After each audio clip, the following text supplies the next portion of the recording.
I work at a company called Griffin. I'm actually a practitioner. I'm not an academic, so apologies if this isn't really as in-depth as you may like. I'm also going to really fly through this, so if there's anything you see that catches your eye and you want to speak about it later, just catch up with me. But I'm quite interested in gaming history, how it's progressed in advances of technology, any changes in design philosophies, and obviously audio technologies.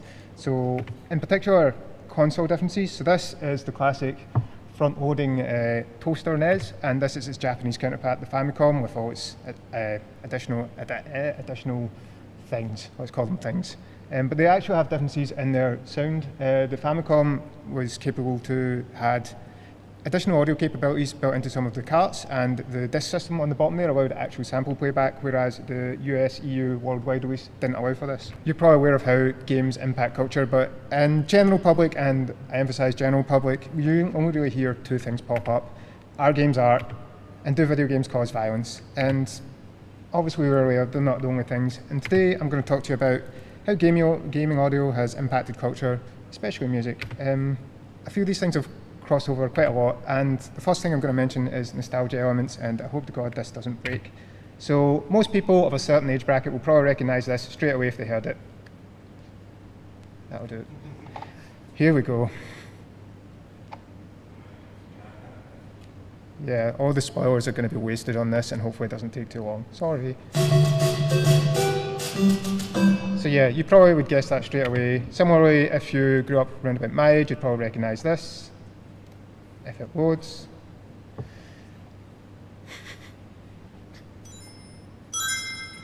So yeah, music, sound effects usually have a strong nostalgic element. People usually associate them with childhood memories, and these can be particularly strong. They might hold more positive memories as opposed to when somebody goes back to play those games. If they've been away from them, if they've adapted to more modern design sensibilities, they might just frustrate them more.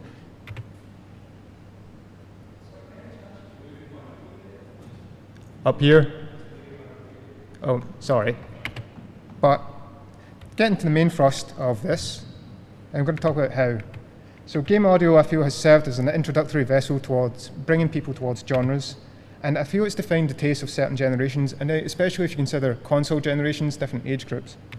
And it's had this clear but not always discussed cultural impact on people. So for example, I'm going to do a little scene setting for you.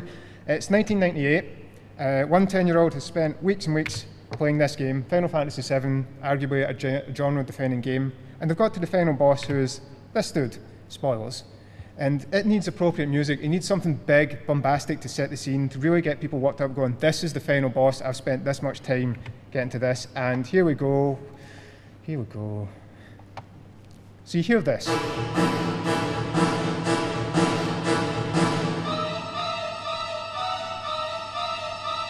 So that's One Winged Angel, the final boss theme. Sorry if you've never played the game and that's ruined it for you. But I want to give you a little comparison. If you listen to this.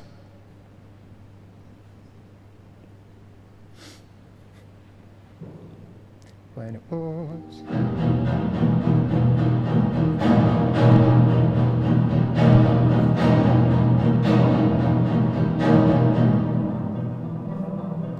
So that's Stravinsky's Rite of Spring. And composer Nobuo Uematsu was quoted when he was developing it. He basically listened to that when he was looking for stuff to make the final boss theme. And I find this quite interesting, that you have people citing these points, and you've basically got a 10-year-old listening to a ballet from the earliest 20th century, and it would probably be difficult to actually drag them out on a Friday night, let's go to the ballet to listen to what was one of the most, how to describe it, badly received initial performances of it, but it's become considered more of a modern classic and turning point in classical composition. That's just skips. There are a few more examples. I wasn't going to go through them all in the space of time, but in the Zelda Ocarina of Time, the Bolero of Fire rests heavily on Ravel's Bolero. You basically note for note stole the snare pattern. In the Mario series, the airship themes riff on Host's Mars, Bringer of War, especially the big brass swells when it comes in. And I said I'd play this, so especially for Matt. This is not an orchestral example, so some of you may know this, because it goes with everything. But for those that don't, and once it loads, so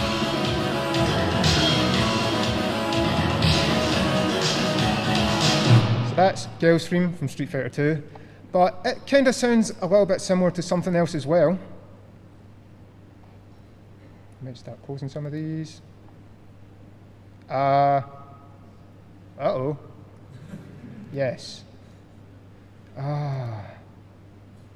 Sure. Why are you not loading now? Go.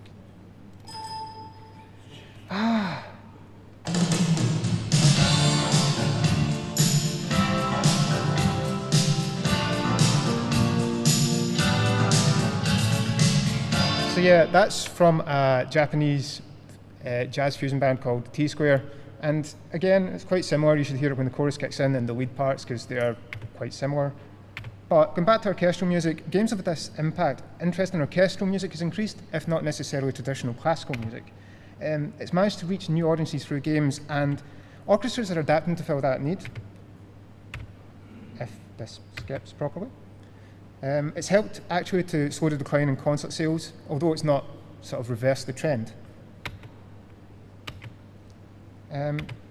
It's been game music tours that have happened across the world. Arguably the biggest of these is Video Games Live, which started in 2006 with Tommy Tallarico, literally the most prolific composer in video games. He actually holds the Guinness World Record. We also have game-specific concerts. Distant Worlds is celebrating the Final Fantasy anniversary this year. Symphony of the Goddess is related to Zelda. There's more. There's even local events, smaller events.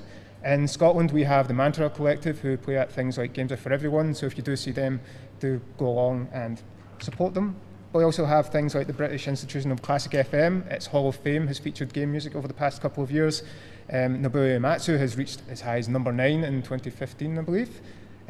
Few people are a bit concerned about this, video games infiltrating this really niche, but not niche, but fancy art or whatever, because video games aren't art, apparently. But anyway, but there's also video game programming that's come to Classic FM. Jessica Curry is hosting a show soon. I'm not entirely sure when it starts, and there has always been talk of the proms featuring game music. But it's not just orchestral stuff that's been influenced. I'm going to talk briefly about this band, Yellow Magic Orchestra. They're arguably one of the proto-synth-pop bands along with Kraftwerk. They were active from the late 70s to the early 80s, and they were huge. They were arguably one of the biggest bands in Japan at the time, and they had a massive influence on musicians and composers from there that you can trace back if you listen to the first 2 albums especially. The later ones get a little bit weird, but it was the 80s at that point. But they were also influenced by games. Their band leader, Harry Hosono, saw arcades as a breakthrough in youth culture, and if you listen to the first track on their very first album, this is what you hear, hopefully. So that's basically sound effects from Pong, and that's not the only track that they feature through this in this album. Actually, a few years later, he worked with Namco on an arrangement album from some of their arcade tracks as well, so he was very involved and influenced by games as early as the late 70s. That was a weird word mess. And kind of relating back to tech, I'm going to talk about Yuzo Koshiro, another fairly prolific Japanese composer. That's this dude here. He is called the king of FM synthesis. So FM synthesis became really huge in the 80s. You hear it over almost every pop track from there. But it was also became established as a sound generation device in computers and consoles. So Japanese computers is where he made his sort of name, and he eventually moved into Sega hardware. And it's interesting, the story behind one of the games he worked on, Streets of Rage, was he went over to America in 1990-ish and discovered house music, was really influenced by that, and brought that back to Japan, made a soundtrack for the game Streets of Rage, and I'm going to play a little bit for you as well. So this is from 1991, oh Jesus.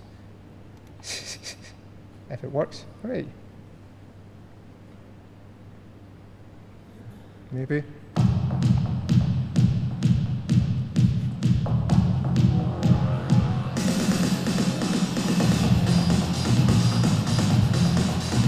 So it kind of matched the gritty setting of the game, and it also matched that cooler, edgier sort of push that Sega were selling themselves on. But I think quite interesting that we're basically filtering this club music house to a new audience through a different medium, where games were probably going to be played by a younger audience who literally couldn't go to those clubs, they were too young. So it's kind of interesting how that's influenced people as well. We're going to have a mild sidebar. So Yuzo Koshiro also worked on some Sonic games for the Master System. One of the tracks is this, when it plays.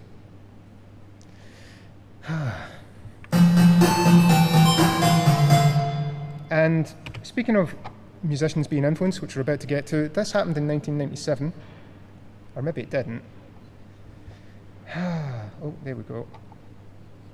never rely on YouTube links for doing presentations is a big takeaway from this talk, and if you learn nothing else.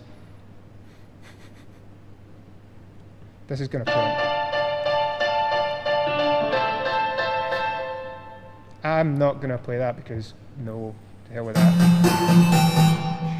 Basically, the chorus from that Janet Jackson song is the same, and I find that quite interesting because Michael Jackson was well known as a big Sega fan. He had Moonwalker on the Mega Drive and in arcades. He also wrote some music for Sonic 3. I'll let you investigate that one yourselves, though. So speaking of influencing on musicians, I'm going to play this quick quote, hopefully, from Red Bull Music Academy's Digging in the Cuts video series. It's really interesting. Do give it a watch. Or maybe I'm not because it's going to play a bloody advert. No. Okay. So basically, that quote is him speaking about how people at his age in the early 90s who grew up around about hip-hop culture or got involved in hip-hop culture were really into games and how it's impacted them as musicians. If you want to kind of see some of those, check out Who Sampled, enter a game. You can see who's sampled sort of various games. If you search Chrono Trigger, for example, you'll find some references from there, just to name a specific one. But another big thing has been the internet, and it's helped in a few different ways, more than you'd realise. It's helped spawn two sort of game music, let's call them communities. One of them is our own definition of remix culture, and the other one is chiptune. So remixing is quite interesting in that with the Buff the Internet communities formed, and it obviously allowed the sharing of information. One of the biggest sort of video game remix communities was Overclocked Remix, which started in 1999, and it helped basically people all over the world come together, learn their craft, learn how to remix stuff, how to improve their production skills and their performance skills. And on the topic of performance, there's also YouTube, which allowed people to actually share them playing video game music. If you search a game plus cover, you probably find 101 piano covers from that game. But it's not always what you expect, and I'm not going to click through that, but there's a guy called Smooth McGroove who does a cappella covers of various game songs, and his cat sometimes features in them as well. Quick shout out to the Materia Collective as well, who I'm involved with. They do video game remix albums on basic different games. They recently released one on Final Fantasy Tactics. And very quickly, because I can see Matt getting up, Chiptune, which is arguably very game-centric. It's kind of, briefly, it uses audio tech, maybe sort of out-of-date audio tech to make music, and people work within those constraints. If you hear it, you'd basically go, that sounds like something from a game. There's no real genre limitations either. It obviously lends itself well to dance music, but sometimes people do prog rock, or sometimes they might get an ad flung their way. We'll soon find out. Wait for it. Yeah, there we go. Although this still sounds quite dancey.